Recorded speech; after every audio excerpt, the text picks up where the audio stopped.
Bapak Ibu hadirin undangan yang berbahagia, pertemuan secara daring dan luring dengan tema 44 Tonggak Peradaban Penanda Bali Era Baru hari ini di Gedung Jaya Sama Denpasar.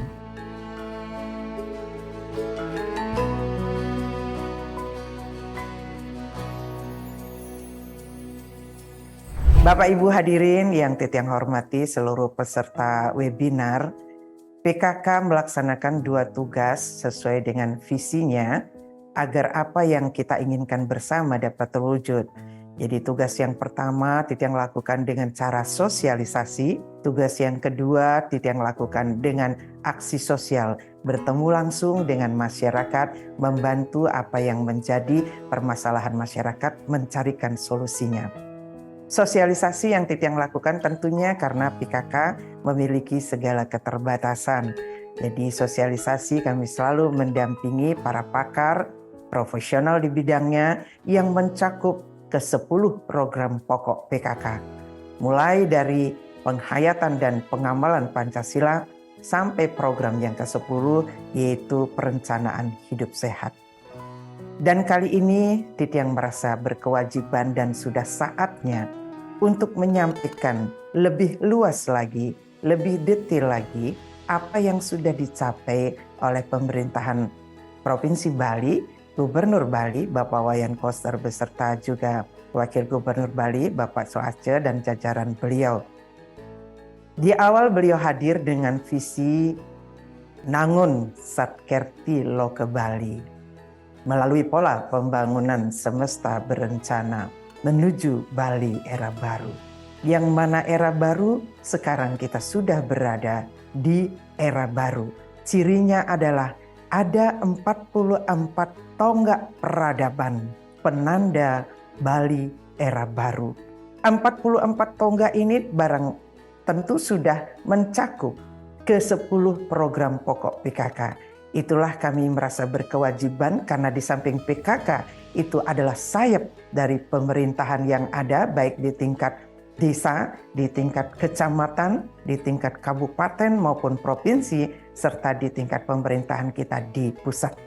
Bapak Gubernur Bali Wayan Koster beserta jajaran beliau tidak hanya bekerja untuk hari ini, tetapi apa yang dikerjakan hari ini dipersiapkan untuk sebaik-baiknya di masa depan. Bahkan beliau juga sudah merumuskan haluan pembangunan Bali 100 tahun ke depan. Jadi landasan filosofi pembangunan Bali masa depan, manusia itu adalah alam itu sendiri. Manusia haruslah sejalan, seirama dengan alam. Hidup yang menghidupi, urip yang menguripi. Hidup harus menghormati alam. Alam itu ibarat orang tua, oleh karena itu hidup harus mengasihi alam.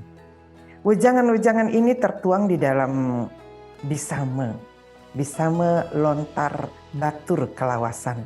Kurang lebihnya berbunyi, ling cekite nanak akabihan, riwekasan, wenang tekite praktiak seukir lan pasir.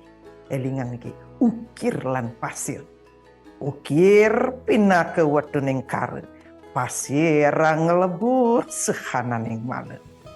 Rima dia kita wangun kauripan, mahyun kita maring relepaking telapak tangan.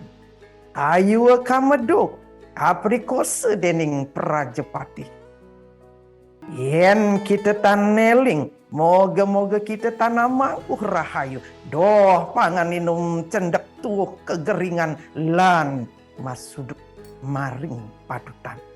Apa yang beliau ingatkan kepada kita itu di dalamnya berisi juga sanksi, berisi kutukan-kutukan dari lelangit kita. Karenanya takutlah kita, hormatlah kita, laksanakan apa yang menjadi bisame para lelangit kita. Berikutnya Titiang mohon perkenan Bapak Prof. Damri beserta seluruh anggota dari kelompok ahli berkenan menyampaikan sedetil-detilnya apa yang sudah Bapak-bapak Ibu kerjakan, apa yang sedang dikerjakan, apa yang sudah dicapai. Karena dalam satu periode 5 tahun pemerintahan Bapak Gubernur sudah ada 44 tonggak peradaban penanda Bali era baru. Mari kita sampaikan kepada masyarakat, sekecil apapun adanya kita di Pulau Bali, kita punya hak dan lebih pada tanggung jawab untuk bersama-sama mewujudkan Bali yang kawista, Bali yang kang tate tentrem titik kerte raharja, dan Bali yang gemah ripah loh jinawi sekale lan niskale. Dan akhirnya dengan memanjatkan Om Mawigena Mastu Namo Sidama Masidi Rastu Tadastu Astu Swaha, Titiang membuka acara webinar pagi ini dengan harapan ada manfaatnya dan banyak manfaatnya untuk kita semua. Baik, hadirin sedikit menengok ke belakang. 5 September 2018 menjadi salah satu momentum bagi Bali dengan dilantiknya Wayan Koster sebagai Gubernur dan Cho Aceh sebagai Wakil Gubernur Bali periode 2018-2023 oleh Presiden Republik Indonesia Joko Widodo di Jakarta. Tak lama setelah dilantik, Gubernur Koster segera melaksanakan janji politiknya yang disampaikan pada saat kampanye. Dengan visi Nangun Satkirtilo ke Bali melalui 5 bidang prioritas, yaitu yang pertama, pangan, papan, dan sandang. Kemudian yang kedua, kesehatan dan pendidikan. Yang ketiga, jaminan sosial ketenaga kerjaan. Yang keempat, adat, agama, tradisi, dan seni budaya. Serta yang kelima, pariwisata yang didukung dengan pembangunan infrastruktur secara terkoneksi dan terintegrasi.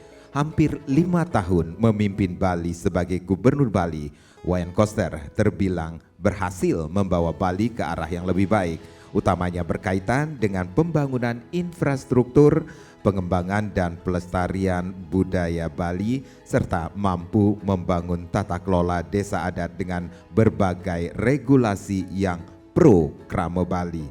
Baik, yang pastinya pada webinar kali ini 44 tonggak peradaban penanda Bali era baru akan kita bahas bersama narasumber atau Koordinator Kelompok Ahli Pembangunan Provinsi Bali sudah hadir, Profesor Dr. DRH Imade Tamriase MS. Prof, apa yang perlu diketahui oleh pemirsa kemudian hadirin?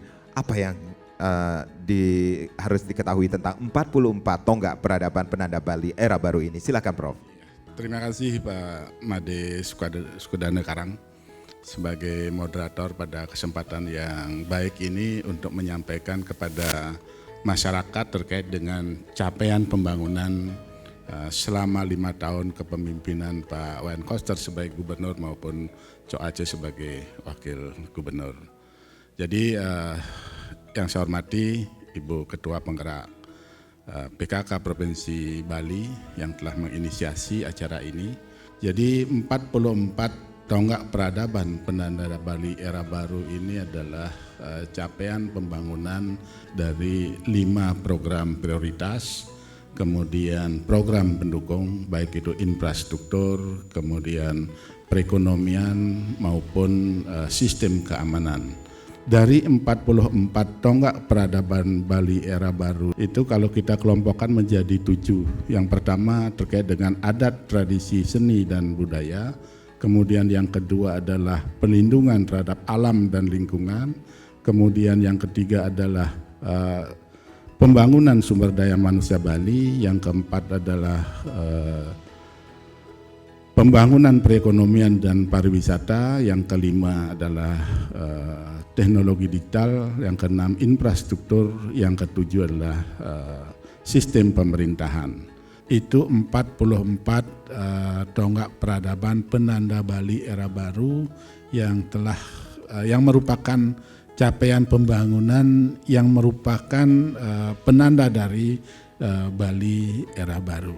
Jadi kalau ada pertanyaan kita udah nyampe enggak di Bali era baru, kita baru nyampe pada 44 tonggak peradaban penanda Bali era